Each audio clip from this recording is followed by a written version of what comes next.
Okay, so now I'm on to the transmission. The drain bolt is right here, and it's the same size as the for the oil pan actually. So hopefully it won't take much to break this bolt loose. Yeah, it's already loose. Okay. So I'm gonna get it completely out of there so I can just get out the way when this stuff starts pouring out. There we go. And see, that's pretty dark. So yeah, that's way overdue there. So I'm glad I decided to go ahead and change this out. That's not even color transmission fluid anymore.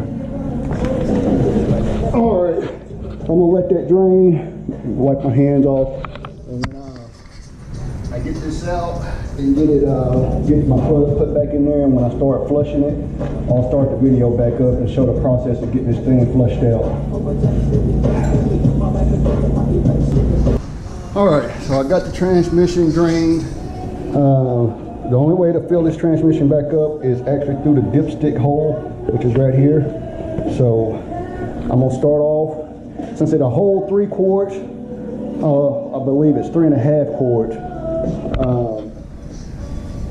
And I know I didn't drain all of it completely out. I'm gonna start off with just 2 quarts. I'm gonna put 2 quarts in here, or 2.5 quarts maybe. And then, I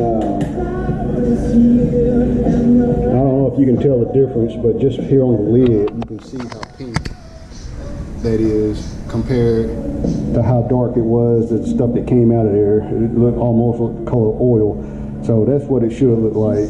And that's why I'm gonna flush it to make sure we get all of it out, make sure I get all of it out of there. So it's pretty much the same. Got my phone here.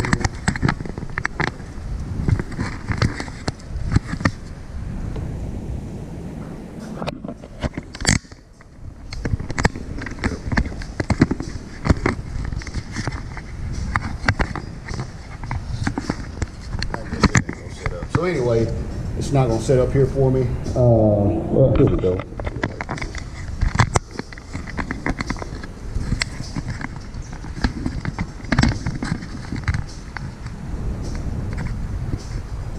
Here we go.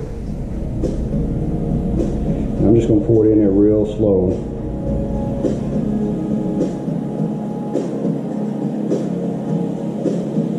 And again, this stuff is not hard. You don't even have to be a handyman or a tool guy to do this stuff. It's literally just a bolt on here, and then I'll show you where the hose at to use to flush it out. That's a little trickier process, and I hope, since I'm doing it by myself, I don't make a mess doing it.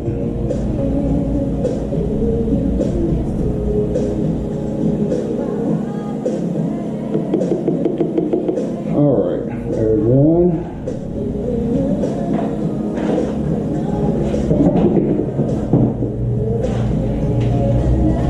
And sorry I'm sweating. This is Texas. I'm in Texas and it is hot out here. And I just left the gym also, so I still got my workout clothes on.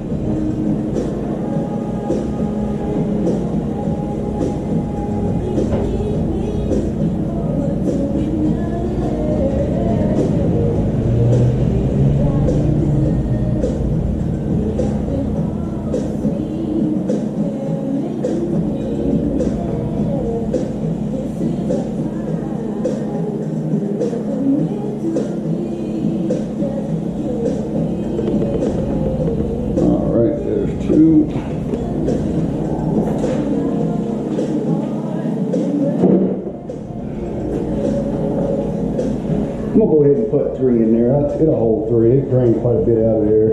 And I got 2 extra quarts to make sure I get it, a complete flush on this deal.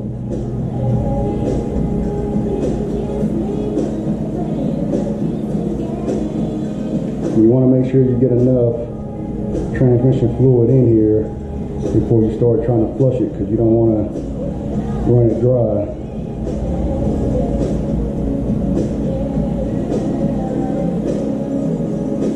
There's 3. I'm gonna put 3 in there, and then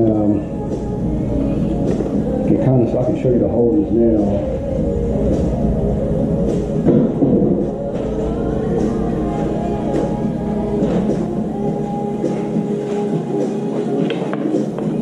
Set this over to the side.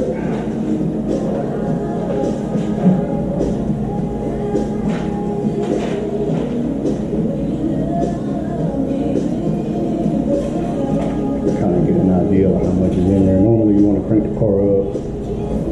So yeah, and I mean it's even pink on this blue paper towel here. So you can imagine what it would look like on a white paper towel. You can tell the difference. So anyway, the hose is to flush this thing completely out. You can see these two lines right here that's coming out of it. Those are called the transmission cooler. I'll get down under here. These two lines right here. One of them shoots out and one of them shoots back. And I believe it's going to be this one. I'm going to look it up and double check, and I'll let you know which one. And this is the one closest to the driver's side tire. We'll say that. Closest one to the driver's side tire. We'll get it out of here. And when you crank the car up, it should shoot out transmission fluid. And I got my thing set here, and the trick is going to be to do this without making a mess since I'm by myself. But you want to do that.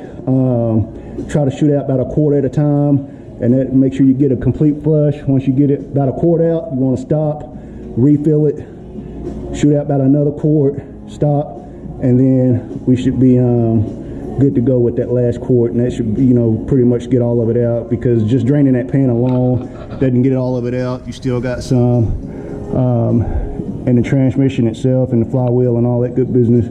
So I'm gonna go ahead and get started on that.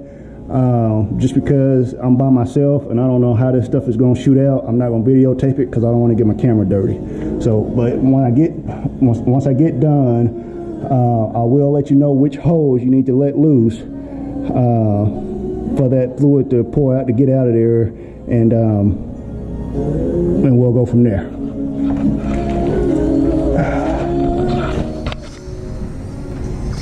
Okay, I think I guessed right.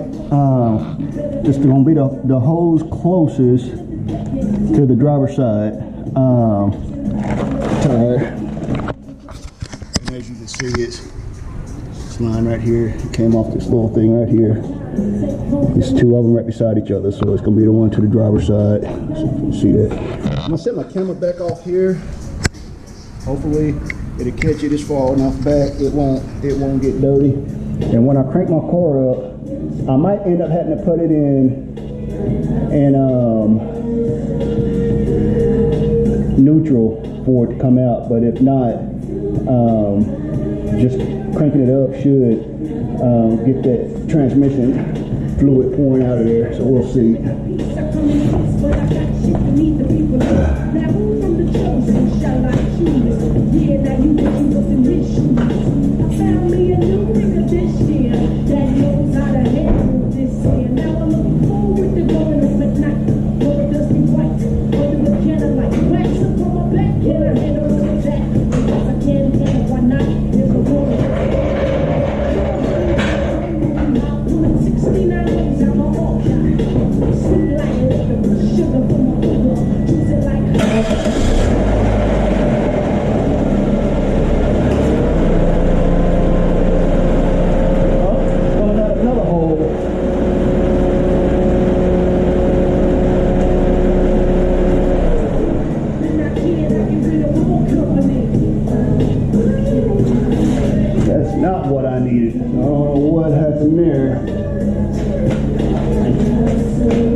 Some of it out. We'll get it on the positive note. And it's dark.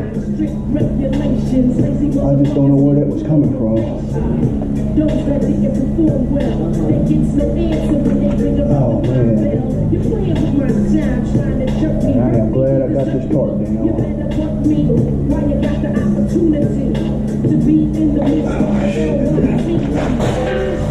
Alright, I'm gonna stop this video, figure out what's going on. Okay, I put the hose back on and cranked it back up, and it wasn't leaking. So whatever that hose go to, it definitely has something to do with the transmission. I had the wrong one undone, but it leaked out quite a bit. I don't know if that's even a quart or not, but that's enough of me to say I think that's a good sign to just call it quits. I got most of it out. So When I'm in the neighborhood again, I might just stop by and return it. It's only $7, so I might just try to sell it online or something. But anyway, there's got to be a method to do this, and you know, I know it is, but obviously I screwed it up. And since I've kind of made a mess that I hadn't got on my garage floor yet, I'm just gonna call it quits. I'm gonna clean this up, and then I'm gonna go on to the radiator so I can hear it and get done.